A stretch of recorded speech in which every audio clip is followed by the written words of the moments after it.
Como siempre, para mí es un privilegio y un honor estar acompañándolos en la apertura del Congreso Anual de Asocajas.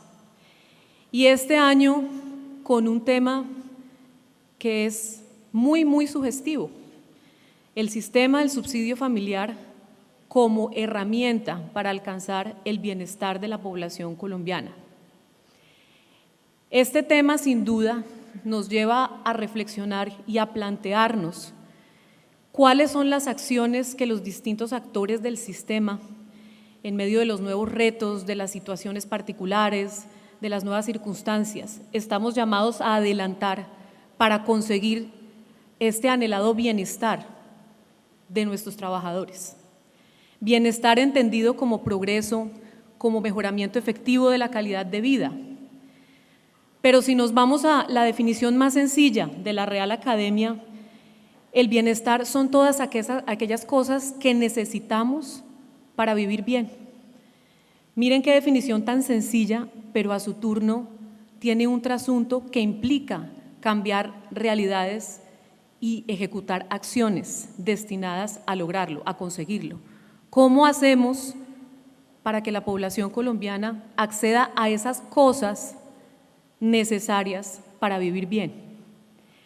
En ese marco, permítanme compartir con ustedes 4 pilares fundamentales que desde nuestra visión, desde nuestra experiencia, desde nuestra competencia como la Superintendencia de Subsidio Familiar, son fundamentales para convertir al sistema del subsidio familiar en esa herramienta que verdaderamente logre alcanzar el bienestar de los colombianos. 1. Garantizar el 4%.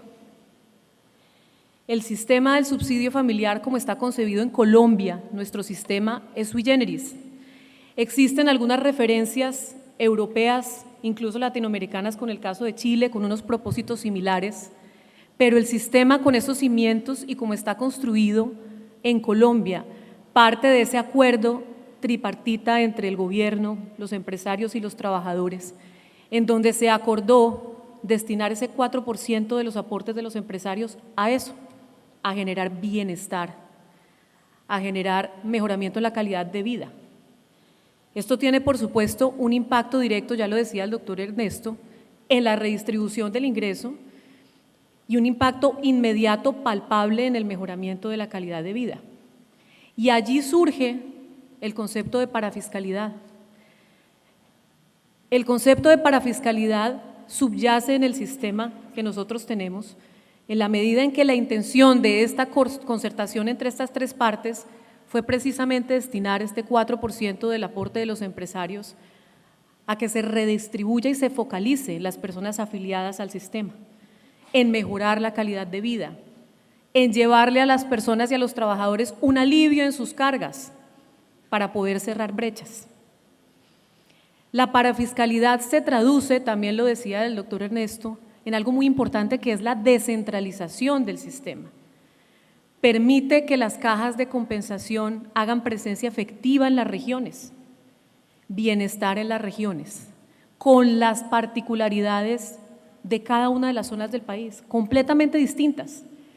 ¿Cómo hacemos para que las personas de las distintas regiones del país reciban aquellas cosas necesarias para vivir bien, de acuerdo con esa definición que dábamos de bienestar? La parafiscalidad permite eso, permite descentralización. También permite hacer que las cajas de compensación generen pertenencia y reconocimiento en las distintas regiones. Permite que las cajas de compensación sean generadoras de empleo por sí mismas.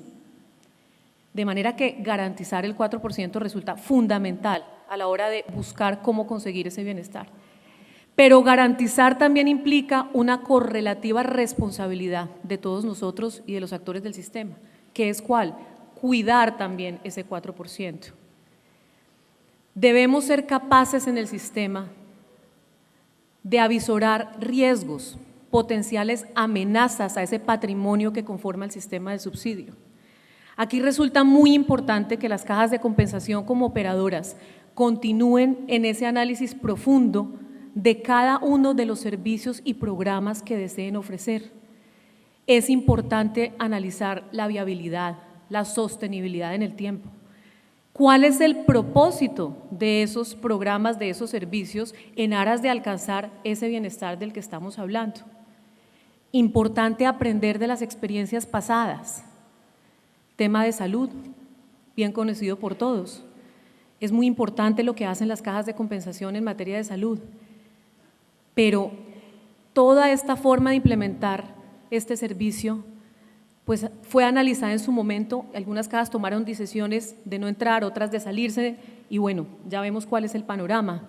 Estamos trabajando fuertemente en eso, pero esa es una de las experiencias que tenemos que tener en cuenta a la hora de valorar, de analizar y de hacer un test de sostenibilidad de lo que las cajas van a ofrecer. Aquí vale la pena mencionar en el tema de salud, que tanto nos preocupa a todos, que sin perjuicio de que es un aspecto muy diagnosticado, hemos tenido la iniciativa propia desde la Superintendencia del Subsidio Familiar de convocar a las cajas que tienen en este momento los problemas más apremiantes en salud, para hacer un estudio conjunto, no solamente en lo que tiene que ver con salud propiamente tal, sino desde la óptica del subsidio familiar y desde la interrelación con otros organismos del Estado, para hallar caminos que de alguna manera nos muestren una luz en esta solución. El 4%, lo decía el doctor Ernesto, también es expresión inmediata e inequívoca de la equidad ampliamente desarrollada en el Plan Nacional de Desarrollo, con una serie de compromisos y de rutas trazadas para alcanzar las metas de este cuatrienio. Las cifras también las mencionaba el doctor Ernesto. Ese 4% se traduce en un impacto de la población colombiana, incluidos beneficiarios de aproximadamente 21,5 millones de colombianos. Estamos hablando de más del 40% de la población, con una gama de prestación de servicios de toda índole que vienen de ese 4% y que estamos llamados a cuidar. El segundo pilar en búsqueda de este bienestar tan anhelado: estar atentos siempre a la evolución de la sociedad. Las necesidades, las cosas que necesitamos para vivir bien no son las mismas en todas las épocas, y tenemos que estar prestos a definir esquemas, programas y servicios que lleguen a la satisfacción de las necesidades en el momento en el que nos encontramos. Hoy, por ejemplo, tenemos familias de una conformación distinta, menos hijos, otros integrantes. Eso eventualmente puede implicar en algunos casos menos cuota monetaria como está concebido, pero las necesidades serán otras. Tenemos un aumento de población adulta mayor reclamando programas especiales para ellos. Sabemos que se están desarrollando desde el sistema y desde las cajas, pero tenemos que irnos hacia allá. Tenemos personas discapacitadas que tenemos que incluir, además por mandato constitucional y porque estamos en el marco del Estado Social de Derecho. Debemos trabajar hacia allá. Y como lo mencionaba también el doctor Ernesto, se traducen las necesidades y la evolución de la sociedad en cerrar las brechas. Bienestar también es cerrar brechas y lograr una disminución efectiva de la desigualdad. Recordemos en este aspecto que en el año 2017 Colombia fue calificada con el coeficiente de Gini en 0,51%. Eso significa que nos ubicaron como el segundo país más desigual de Latinoamérica después de Brasil. De manera que bienestar es tender hacia cerrar esas brechas. Tercer pilar, necesidad de cambio, muy importante para lograr alcanzar el bienestar. ¿Cambio en qué sentido? Las cajas tienen esas virtudes maravillosas, una de las cuales es la adaptabilidad. Están concebidas con una forma jurídica de corporaciones con derecho privado sin ánimo de lucro para poder adaptarse y responder de mejor manera a los cambios en las políticas sociales. ¿Quiénes mejores que las cajas como operadoras y ejecutoras del sistema? Son fuertes, son loables, tienen los mecanismos para llegarle a la población, de manera que las realidades económicas, jurídicas, sociales de hoy implican un cambio en la respuesta de esos programas. ¿Por qué no pensar en lo que el mundo nos está diciendo hoy? Contratación laboral por horas. ¿Cómo respondemos para mantener ese recaudo del 4 pero a su turno? ¿Cómo evolucionamos en programas? Hay que pensar en los cambios tecnológicos que también están impactando la fuerza laboral, los cambios culturales, en fin. Esta necesidad de cambio supone a su turno unas corporaciones fuertes, con un gobierno corporativo fuerte, no politizadas, que respondan a un verdadero interés general y que tengan siempre en su cabeza y en consideración las responsabilidades que les asiste dentro de esta función social y dentro de la prestación social del subsidio familiar.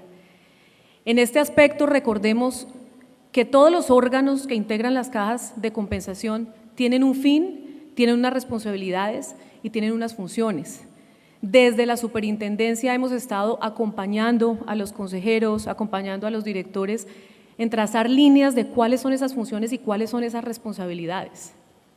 Necesitamos continuar trabajando en ese gobierno corporativo que permita un autocontrol de las corporaciones, que ejecuten y que continúen en esa búsqueda de la ejecución transparente, de la ejecución eficiente de los recursos parafiscales. Es absolutamente trascendental dentro del cambio que necesitamos para lograr alcanzar el bienestar. Desde la superintendencia, como órgano de control, por supuesto, nosotros estamos llamados a impactar positivamente el sistema. Tenemos que rescatar las funciones de la superintendencia en materia de evaluación del impacto de esos proyectos y esos servicios de las cajas. Ya empezamos, ya dimos un primer paso en un seminario que hicimos hace pocos días que fue muy exitoso, muy bien recibido, porque eso es lo que nos permite hacer una evaluación fidedigna de a dónde estamos llegando, cómo estamos logrando esas cosas, nuevamente, que necesitamos para impactar la vida y para que las personas vivan bien. Y eso nos va a permitir a nosotros convertirnos en un insumo de política pública para que las entidades, el Ministerio de Trabajo, puedan tomar las mejores decisiones asertivas en materia de pertinencia de esos programas y en materia de universalización de esos servicios. Parte del cambio también es la interpretación de las normas del subsidio familiar de acuerdo con la actualidad, con los cambios sociales, económicos, jurídicos. Es cierto que muchas de nuestras normas vienen de la Constitución de 1886 y aún están vigentes a pesar de una nueva Constitución de 1991, pero estamos llamados a aplicarlas de suerte que tengan una efectividad y que las podamos poner en práctica en todo el sistema, porque la finalidad al fin y al cabo sigue siendo la misma. Un ejemplo muy reciente de esto es la sentencia de la Corte Constitucional, la 429 del 2019, en donde la Corte hizo un análisis jurídico impecable en materia del control previo. La Constitución del 91 fue expedida, estableció unas reglas al respecto y claro, en este momento, según la Corte Constitucional y nuevamente con un análisis jurídico muy pormenorizado, determina no hay control previo. Aquí, ¿qué ocurre? Las cajas de compensación tendrán que acudir nuevamente a su capacidad de autocontrol, de gestión, de evaluación de los proyectos, de análisis, lo que les decía hace un instante, de revisión de cuál va a ser el foco de esos proyectos. Nosotros como superintendencia nos volcaremos a un control posterior con las herramientas que nos da la ley, pero por supuesto siempre estaremos atentos y prestos a apoyarlos en esa transición y en el camino hacia cómo se va a dar ese control posterior. Pero ahí está latente, ¿cuál es el análisis de la Corte Constitucional en esa materia? Normas del subsidio familiar que están adaptadas a una realidad constitucional hoy diferente y así deben ser el análisis de todas las normas. El cuarto pilar para alcanzar el bienestar, un ejercicio eficiente del control por parte del Estado. Claro, aquí entramos nosotros de manera directa. De ese consenso de hace 65 años para que surgiera este sistema del subsidio familiar, Se reconoció que el Estado es un actor muy importante como ente que va a ser garante del sistema y de que esas prestaciones le lleguen efectivamente a los trabajadores. Nosotros creemos en una inspección, vigilancia y control objetiva, transparente, con base en las facultades legales, contundente, pertinente, pero que siempre atienda a una finalidad, y es la finalidad que no solo nos da la ley, sino el espíritu del mismo sistema: protegerlo, proteger su patrimonio y protegerlo y blindarlo de cualquier afectación que pueda tener el sistema. Por lo tanto, queremos ser una entidad de inspección, vigilancia y control contundente, pero constructiva de la mano de todos los actores del sistema, garantes de que se cumplan las disposiciones legales. Para eso hemos venido trabajando en varias mesas de trabajo de socialización que dan línea, que determina cuál debe ser la forma de actuación de cada uno de los actores. Aquí nuevamente esto supone unas cajas de compensación con un alto grado de autocontrol y autorregulación, que puedan avisorar riesgos y que también puedan mitigar cualquier tipo de circunstancia que sea potencialmente traducible en algún tema de corrupción. Tenemos que ser capaces desde el sistema de autocontrolarnos. Eso implica para nosotros el trabajo de un modelo de control basado en riesgos, pero en riesgos objetivos y en riesgos que impliquen una definición de indicadores cuya vulneración afectaría el sistema. Y esa definición objetiva nos permite ser cada día más y más transparentes a la hora de ejercer nuestras funciones de inspección, vigilancia y control. Si el autocontrol funciona, si seguimos trabajando en el gobierno corporativo, las cajas como corporaciones de derecho privado están llamadas a ejecutar solas, como debe ser, y nosotros estamos al lado como acompañantes. Eso se traduce también en que las medidas de intervención administrativa deberían ser de carácter residual y únicamente cuando no funcionó el tema de autocontrol. Ahí tenemos un camino muy largo por recorrer. Qué lástima tener que tomar ese tipo de decisiones, pero cuando se toman y deben tomarse con razones objetivas, con competencias, con fundamentos, con facultades, pero también con un propósito definido como Estado para sacar adelante las corporaciones que son los actores principales del sistema. Lo mismo ocurre con las sanciones. Las sanciones solo habrán de imponerse residualmente cuando fallen los esquemas de autocontrol. Como cajas de compensación, hago un llamado para que pensemos más en sistema. Sé que a través de los gremios, Asocajas, Fedecajas, se ha venido trabajando en esa visión conjunta de sistema, pero esto nos permite fortalecernos a todos. Otro aspecto importante en la gestión eficiente del control tiene que ver con el trabajo interdisciplinario e interrelacionado entre las distintas entidades estatales. Desde la superintendencia consideramos que el Estado está llamado como un todo a responder por la problemática actual que se ha venido generando en muchos de los aspectos del sistema, porque somos diversas entidades con diversas competencias que están llamadas a complementarse. Hablo de las otras superintendencias, trabajo conjunto con la Superintendencia de Salud, con la Superintendencia Financiera, con la Superintendencia de Sociedades, con la Contraloría. Eso nos permite articularnos para tener unas mejores respuestas ante algunos problemas que merecen la atención global del Estado como garante de los trabajadores de Colombia. Y finalmente, en esta gestión eficiente de control, tengo que hablar de la necesidad de continuar trabajando en el fortalecimiento de la superintendencia, seguir buscando su personería jurídica. Necesitamos una superintendencia que día a día esté más a la altura del sistema que tanto le aporta a los trabajadores de Colombia. Estos 4 pilares, señores, para nosotros son el camino al bienestar, a conseguir las cosas que los trabajadores de Colombia necesitan para vivir y estar bien. Espero haber dejado algunas ideas de reflexión como abrebocas para lo que ustedes van a trabajar durante estos 2 días, hablando de una manera omnicomprensiva del bienestar con esos maravillosos conferencistas. Y nuevamente agradezco muchísimo a Socajas la invitación y haber podido abrir este congreso. Muchas gracias, un saludo muy especial para todos.